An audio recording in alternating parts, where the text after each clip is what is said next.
going on, everybody? This is Dave from This Is Punk Promotions. I'm here with Heathcliff from Munich, Germany. How's it going, guys? How's it going? Doing good. Thank you for asking. Yeah. What up? How are you doing in the States, East Coast? Like Doing good, man. You ready? Are you ready for the weekend? I was born ready. I like that answer. Can somebody mute our guitarist, please? Thanks. Always. Let's dive right into it. So when and how did you guys form? Who wants to answer? That's a question for Basti and Bernie. Definitely. So I'll give you a shot, Bernie. Yeah, we started out with the guitar player and singer from Straight Line and another guitar player from Fahnenflucht, which is the famous German Deutsch punk group.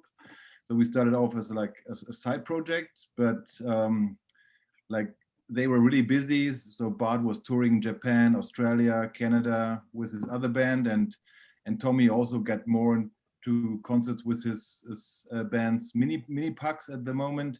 So Basti and me, they were like kind of not having time for rehearsals, but Basti and me wanted to really form this band. So first Andy joined. Basti and Andy were playing in bands like for the last 10 years together. So Andy joined, and shortly afterwards also Manu joined, who has recently also played with Basti in a skate punk band around 2001, I guess you told me, Basti, huh? In Screech, which a band we have sometimes on both albums. We have a song about Screech. So basically in 2018, I think July was when we formed in this setup, and then we started recording our first album in the end of 2018 and released it in March 2019. And also in I think December 2018 was our first concert. So basically we are the same setup. We first started to play concerts and recorded. Yeah. So 2018, 2017 we started playing with Basti, and 2018 we formed in this group. Very Perfectly cool. well, yeah. Huh? Back in the days when I was playing with Andy, we had a post-hardcore band, and Andy first quit the post-hardcore band because he was not really into the music anymore, and afterwards I quit, and we both decided to basically go back to the roots and intermingle skate punk rock and Andy's favorite music, true metal or kind of metallic styles, Iron Maiden sounds like that, into the sound we're hearing today. So it was actually that, I don't know how to put that, but we were all glad that we were formed the way we were formed, because it was not really planned in the first place with Manu and with Andy. Very cool. Yeah, that's kind of true. It's like I remember some WhatsApp message, Basti, you sent me, and that was like, time to quit the shit. Now we're doing skate punk. Come on over. There's no discussion. And I was like, okay, let's do this. And we just did it. I think Andy was hooked when we said, yeah, we're playing something like, the band called Mute, Canada, and it's not only 3 chords, but they have some really nice guitar licks in there, and so Andy was hooked because he likes these kind of influences. Yeah, I love Mute. They're insane. So yeah, I just joined those guys, and I brought a little bit from power metal, heavy metal, classic metal into this, and now we're here. Wait a second, you joined Mute? No, I joined you, and I brought this all to you. I love Mute to death all the time. That's awesome. So you guys released Stay Posy in January. How's the response been? Well, so far, Bernie is our chief in planning all the online marketing stuff, and he's really fit when it comes to connecting with other people and other labels. And well, yeah, the responses we've been getting are surprisingly amazing. We thought, well, it might be another skate punk rock album, but wow. So thank you guys a lot out there, all of you people. The scene is just amazing. Best scene there is, actually. Lots of love. Yeah, it's like it's kind of a surprise because we went into the studio and we recorded like in a 2-part way. Like we did the first part to an earlier state in the year, and then the second part in a later state of the year. And we were like, this is gonna be all right. This is gonna be good. We like our songs. Obviously, we like our. I think every band likes the songs that you just wrote and recorded and just put out. But we were not like, oh yeah, this is gonna be so great and so awesome. We were like, it's good. It's good. We like it. Maybe some people will like it. But we never expected like this kind of outburst and love and genuity from all the fans in the skatepunk community to just come out and say, this album is fucking amazing. You guys rock. And we're like, thank you so much. Thank you so much for the support. Like this is we're going to put out another album. We're going to put out another album that sucks. Okay. Oh yeah. Oh yeah. That's the next one. Next one's really gonna suck. Yeah, No, the thing is, I think because we want to play, like, we all grew up in the 90s with the 90s skate punk, and so it's not a music you say if you want to be like really put something famous on something new, you wouldn't choose a genre that was big in the 90s. So we all choose to play in a skate punk band because we like it, we love it. So we didn't expect much. We want to play live shows and so that we get all these really good feedbacks from all over the world is just, yeah, surprising and amazing at the same time. That's amazing. I'm looking forward to that sucky album. Yeah. We're gonna send that to the United States first. Sounds good. And rock out to crappy music. Yep. So who did you record the album with, and how was the process? Oh. Oh, Can we get copyright slammed for that Hello. one for Apple? kann ich dich gleich zurückrufen? Wir haben gerade ein Zoom-Meeting. Like, yeah, Wait, like, wait. can we Manu. get copyright slammed for that one because it's an Apple phone tune? I'm not No, sure. it's I'm not sure. No. It's an iPod. That's old school. Fits Wow. perfect. Wow. Oh. Wow. Yeah. I love Okay, old school. like today. okay, recording Stay Posy. That's a good question. I'm gonna give this one to Basti. Let's go. Sorry, I didn't get the question. I have to reenact my students at the moment. I didn't get the question. Sorry. Can you repeat that, please? So who'd you record with, and how was the process? Okay. Well, the process was, as far as I can remember, quite fun because actually we were not planning on recording the album in the first place, because we were actually planning on rehearsing to play a lot of live shows. And then beautiful Corona hit us, like everyone basically. So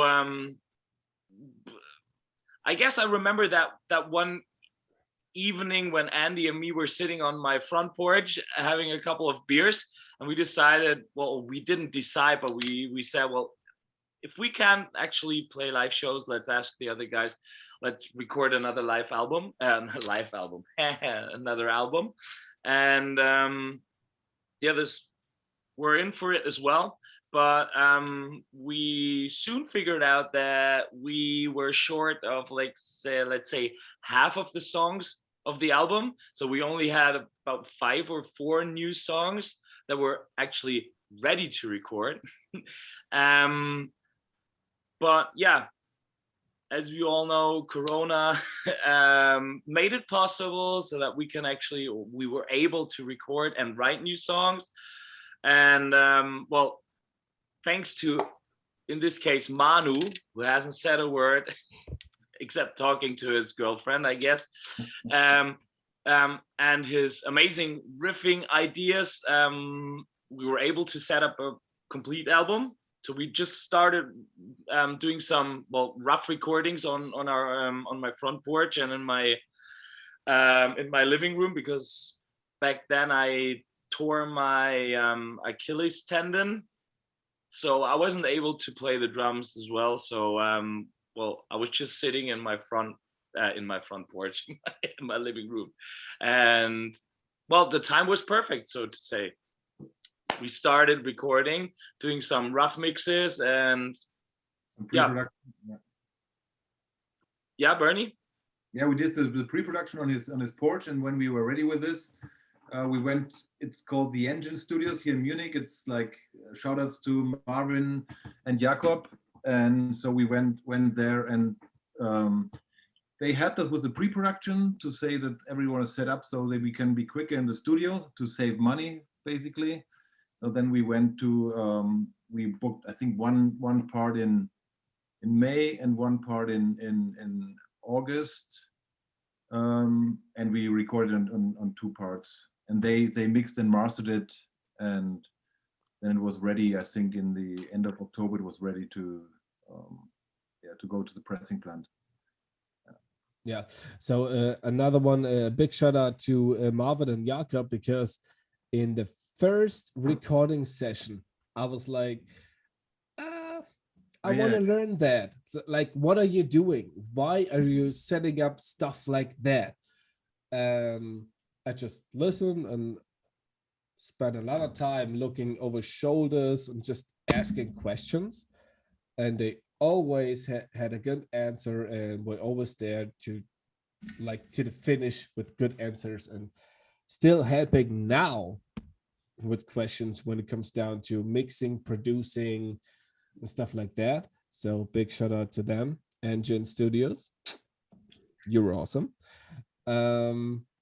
Yeah, and like the second, to cut it short, in the second part of the recording, Andy was our sound engineer. So he learned in the first session we had Marvin, who did all the recording with us. And the second session, in order to save money, we could use the studio, but we didn't use the engineer. So Andy took over and did all the recording. Yeah. So basically, it's half of the songs. Yeah. Yeah. I tried to do my best. I tried to do my best, but I think in the end it came out great. All the things we recorded are just, they're sounding good. Okay, so there's no blame to shift on anyone. No, but it's cool. It's cool. It was a process. It was completely new to us, but now, like, for the next LPs, EPs, stuff like that, we know what we have to do, what we gotta do. And I think that helps a lot for the future. That's awesome. So you guys are from Munich. How's the scene there? Do you have a favorite venue, a favorite local band? Let's hear it from Manu. Favorite local band from Munich. I'm not sure if they still exist or not, but I love the Dread Cannibals. I guess they quit one day because they were really old farts by now. I'm not sure. I mean, we have good skate punk bands alive. It's a Straight Line. I think it's famous. Yeah.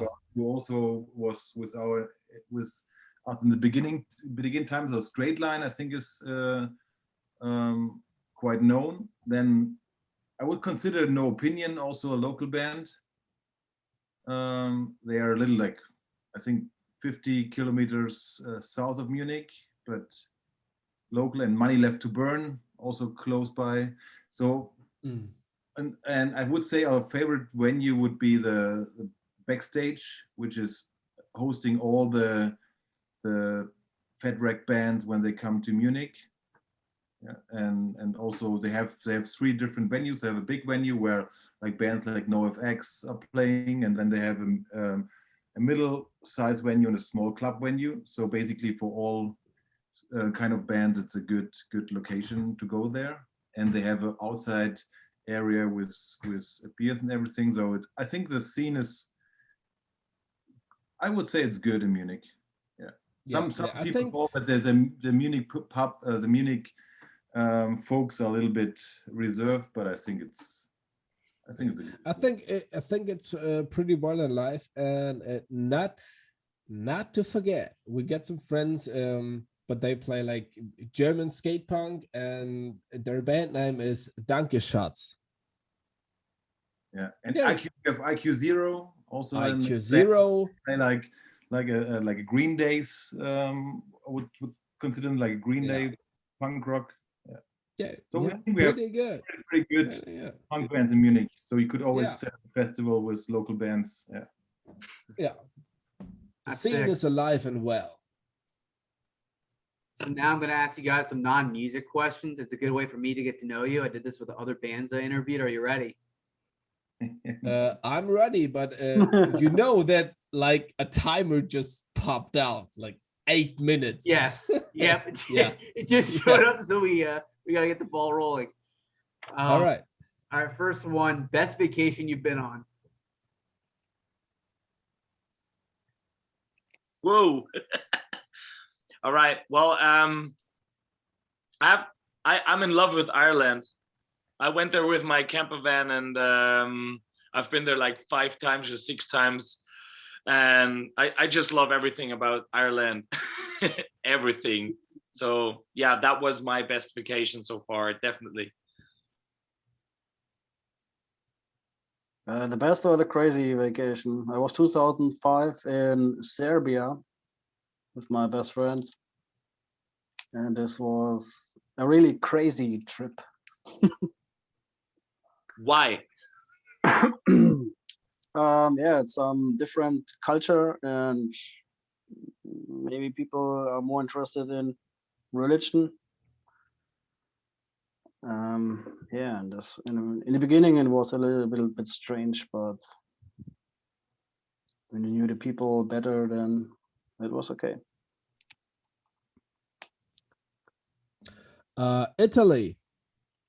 Last time with the full-grown man basketball team. That was crazy. That was crazy. Full-grown man. Yeah, just a bunch of dudes going crazy in Italy.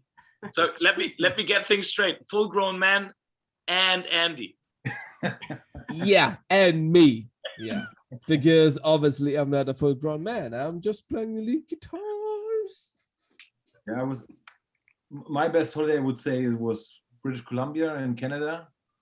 Like quite a long time ago, I was there 4 weeks for whitewater kayaking, and that was just amazing. The nature, the rivers, and the people was just awesome.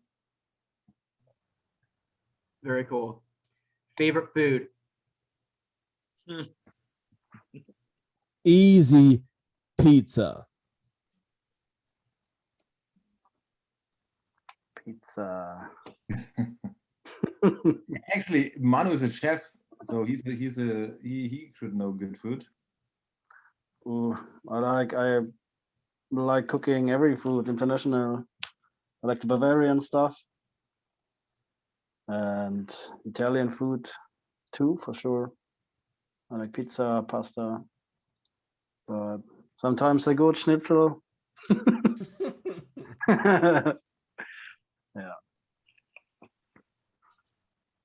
Bernie, Yeah, I like basically I'm pretty easy with food. I like everything, but I would say I like lasagna because my kids like it too. Yeah, so that's a good dish. I'm totally into spinach, although I hated it when I was young, but I love everything with spinach, like pasta, spinach, and eggs, spinach, whatever. You can combine basically everything. Yeah, crazy.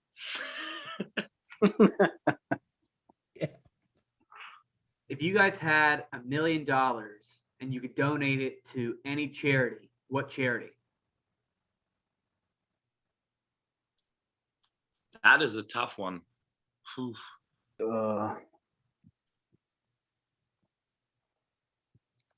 We're not allowed to split it, right? You can split it.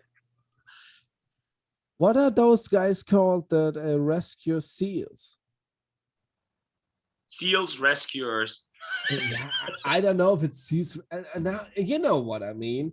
Like like those guys, like Ozzyman did a review, like he commented just on them. Like if you know, put it in the comments. I would do just that because those guys are awesome. Just rescuing seals from trash and something we put in the oceans that should not be put in the ocean. I would donate to that. Yeah, totally. I'd spend it on some local companies or organizations because all these worldwide organizations, they have their right to be there, but I think we should start right at the front of our door. So probably I'd spend all of it to animal rescue shelters around here, and also foundations or organizations that help homeless people in Munich and around Munich. Like the Hardcore Help Foundation, huh? That's another global thing. Is it global, the Hardcore Help Foundation? Yeah. I mean, I would go. I mean, it's not existing anymore, but it was called therules.org. It was like an organization. It was not like much a charity organization, but an organization who tried to like organize equality. So there was like it was a worldwide network of artists and different people who tried to, with videos and information, to help to see what's going wrong in the world, who are the exploited and stuff. But unfortunately, it's not existing anymore. It was like a project ending, I think, in 2019. But on our first album, we had a song which is called therules.org, which was basically a tribute to this organization. I would try to stop the illegal business with dog puppies or cats from, I think they import this from Eastern Europe to Germany and sell illegal puppies. Maybe I would try to stop these criminals. Are we going That's to a meet good one. again after the meeting closes down, because it's about a few seconds to go? I gotta run after this. Okay. All right, Because last question: what is one place in Munich that people should check out? Backstage. Come Bernie, on, be quick. Seconds. Bam, Bernie. you should visit Bernie's place, because he's living right in Munich. So all of you beautiful people, come to Bernie's place and Yeah, play his amazing bass guitars. you can have a Be quick. barbecue on the. Let's go to the Flaucher and the Isar and then in the Sioux. Nice. Nice. Don't go to the Hofbräu house. That's just a touristy crappy place to go. So don't go there. All It's a right. trap. Very cool. Well, thank you guys for coming on and chatting up a little bit. I really appreciate it. Really appreciate you guys supporting me. And this is Punk Promotions, and we'll talk soon. Have a great night. Yeah. You too. Thanks for having us. Thanks, Dave.